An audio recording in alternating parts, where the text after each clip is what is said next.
రైతు సోదరులకు నమస్కారం. ఈరోజు మనం తెలుసుకోబోయే పంట హార్స్ గ్రామ్, అంటే మనము ఉలువల గురించి తెలుసుకోబోతున్నాం. అయితే పప్పు జాతికి సంబంధించిన వాటిలో కందుల గురించి తెలుసుకున్నాం, మినుముల గురించి తెలుసుకున్నాం. ఇప్పుడు ఉలువల గురించి తెలుసుకోబోతున్నాం. ఈ ఉలువలలో ఉండే ప్రధానమైన పోషకాల ఆధారంగా ఈ పంటను అత్యధికంగా పండించడం జరుగుతుంది. ఆల్రెడీ ప్రతి పంట గురించి తెలియజేసే సందర్భంలో మనం మొదటగా పంట యొక్క ఉపయోగాలు అనేది క్లియర్గా చెప్తున్నాము. ఈ పంట యొక్క ఉపయోగాలు ఏంటంటే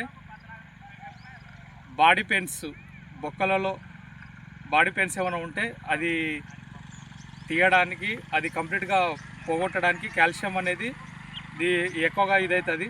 ప్లస్ బాడీలో ఎటువంటి హార్మోనల్ ఇంబ్యాలెన్సిటీ ఉన్నా కానీ ఈ ఉలువ చార అనేటివి చేసుకొని తినడం వల్ల అనేది అవి తగ్గిపోతాయి అన్నమాట. ఇది ఈ ఉలువల యొక్క ప్రత్యేకత. ఈ ఉలువలలో రెండు రకాలుగా ఉంటాయి. ఒకటి తెల్ల ఉలువలు, ఇంకోటి నల్ల ఉలువలు అని. అయితే తెల్ల ఉలువలు, నల్ల ఉలువలు, ఇప్పుడు మనం చూస్తున్న పంట తెల్ల ఉలువల పంట. ఈ పంట యొక్క కాల వ్యవధి సేమ్ యాస్టిస్గా మనం మినుములకు ఏ విధంగా అయితే చెప్పినామో, కందులకు ఏ విధంగా అయితే చెప్పినామో, సేమ్ దీనికి కూడా అదే విధంగా మనం చెప్పుకోబోతున్నాం. అయితే ఇక్కడ మనం చూసుకుంటూ పోతే దీంట్లో మనం ప్రధానంగా చూసుకుంటే ఏమవుతుందంటే, ఇంకా మనం పంటలకు వచ్చేస్తున్నాం. అయితే ఒక ఎకరాకు 15 నుంచి 20 కిలోలు కానీ స్పేస్, సాలుకు మరియు మొక్కకు మధ్య దూరాన్ని బట్టి అంత 15 నుంచి 20 కిలోలు కానీ, 10 కిలోలు కానీ, 12 కిలోలు కానీ అనేది వేసుకోవడం జరుగుతుంది. దీనికి అనుకూలమైన నేలలు సేమ్ మినుములకు ఏదైతే దుబ్బు కలిగిన నేలలు కానీ, ఆరుతడి పంటగా పండేది కాబట్టి ఇది కరెక్టు మనము సెప్టెంబర్ చివరి వారంలో లేదా అక్టోబర్ ఆ మాసంలో మాత్రం వేసుకునే పంట ఇది ఆ టైంలో వేసుకునే పంట ఇది. కాబట్టి ఈ రకమైనటువంటి ఈ ఉలువలది ఇప్పుడు దీనికి మనం విత్తన శుద్ధి అనేది చేసుకుంటాం. విత్తన శుద్ధి అనేది మనము ఎందుకు చేసుకుంటాం అంటే, ప్రధానంగా దీంట్లో తెగుళ్ళు అనేది రెండు వస్తాయి. అందుట్లో ఒకటి ప్రధానంగా బూడిద రోగం అనేది ప్రధానంగా వస్తుంది. ఈ బూడిద రోగానికి ఏమేమి కొట్టాలని కూడా మనం చెప్పేసినాం, అది పక్కన పెట్టండి. అయితే ఇది దీంట్లో ఉన్నది. దానికి విత్తన శుద్ధి మనం ఏం చేస్తామంటే, కార్బన్ డైజియం మ్యాంకోజెబ్ తోటి విత్తనాలను దగ్గరికి పెట్టి రబ్ చేసి మనం వేసేసుకుంటాం. సాళ్ళు గొర్రు ద్వారా అట్లా వేసేసుకుంటాం. ఇది ఉలువలకు సంబంధించినది. స్పేసింగు, సీడ్ రేటు రెండు చెప్పేసినాం. దాని దగ్గరికి వెళ్తే మళ్ళీ ఫర్టిలైజర్, వీటికి కూడా ఏముంటుందంటే సేమ్ పల్సెస్, వాటికి అన్నిటికీ రూట్ నాడ్యూల్స్ అనేటివి ఉంటాయి. ఈ రూట్ నాడ్యూల్స్ అనేటివి ఎట్లా ఉంటాయంటే, ఈ రూట్ నాడ్యూల్స్ అనేటివి వీటిల్లో చాలా తక్కువ ఉంటుంది. నైట్రోజన్ ఫిక్సేషన్ అనేది వీటిలో చాలా తక్కువగా ఉంటుంది. అయితే ప్రధానంగా మనం చూసుకున్నట్లయితే నత్రజని అనేది, ఫాస్ఫరస్ అనేది, పొటాష్ అనేది 3 సమపాలలో వేసుకోవాల్సి వస్తుంది.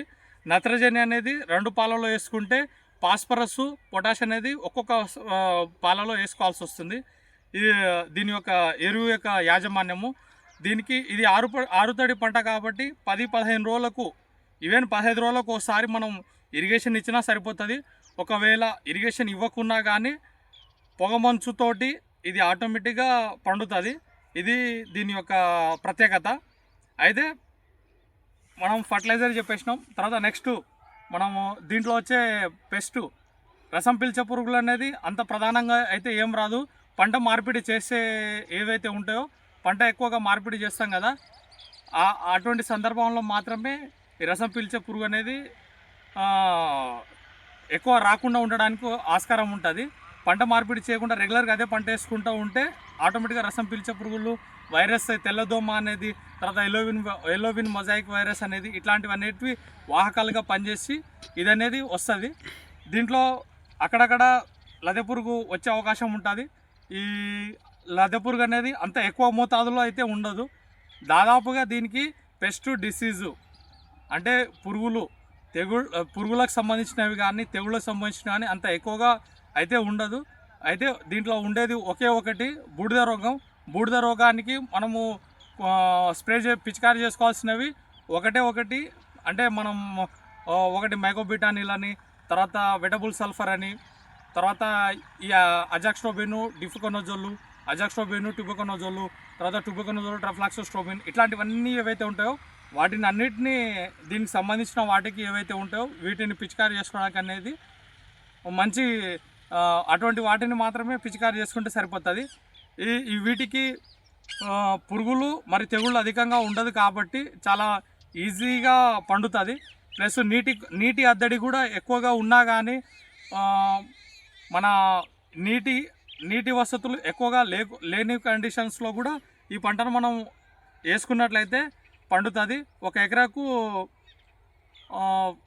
3 నుంచి 4 క్వింటాలని, తర్వాత 4 నుంచి 5 క్వింటాల్ అనేది ఆ విధంగా పండడం అనేది జరుగుతుంది. దాంతోపాటుగా దీని యొక్క ఎంఎస్పి 4000, 3000, 5000 అంటే ఈ 500, 1000 అటు ఇటుగా ఉంటుంది ఇది దీని యొక్క ఎంఎస్పి. అయితే వీటిలో ఎక్కువ పెస్ట్ డిసీజ్ అటాక్ అనేది కాకపోవడం వల్ల ఈ పంట అనేది ఒకటి పెస్ట్ అండ్ డిసీజు, రెండోది ఏంటంటే నీటి కొరత అనేది ఉన్నా కానీ అటువంటి కండిషన్లో కూడా పండుతుంది ఈ పంట. ఇంకోటి అధికంగా శీతల ఉష్ణోగ్రత ఉన్నా కానీ ఈ పంట అనేది పండుతుంది. ఈ 3 కారణాల చేత ఈ పంటను అనేది వేసుకోవడం అనేది జరుగుతుంది. ఇది ఈ పంట యొక్క ప్రత్యేకత. ఇది పంటల యొక్క ప్రత్యేకత. మనము బ్లాక్ గ్రాము, గ్రౌండ్నట్ వేసుకునే కండిషన్స్లో కూడా అప్పుడప్పుడు ఇటువంటి చిన్న తరహా పంటలు దీని యొక్క కాల వ్యవధి చాలా తక్కువ ఉంటుంది. 80 నుంచి 90 రోజుల కాల వ్యవధి ఉంటుంది. సేమ్ మినుముల్ అంత కాల వ్యవధి ఉంటుంది. దీనికి సంబంధించి ఏంటంటే ఇది కంప్లీట్ నులితీగలాగా స్ప్రెడ్డింగ్ టైప్. ఇది నులితీగలాగా పాకుతుంటుంది. ఈ పంట యొక్క ప్రత్యేకత అయితే అది. రైతు సోదరులు మంచిగా పండించుకొని మంచి దిగుబడిని సాధించుకోవాలని కోరుకుంటున్నాను. ధన్యవాదాలు.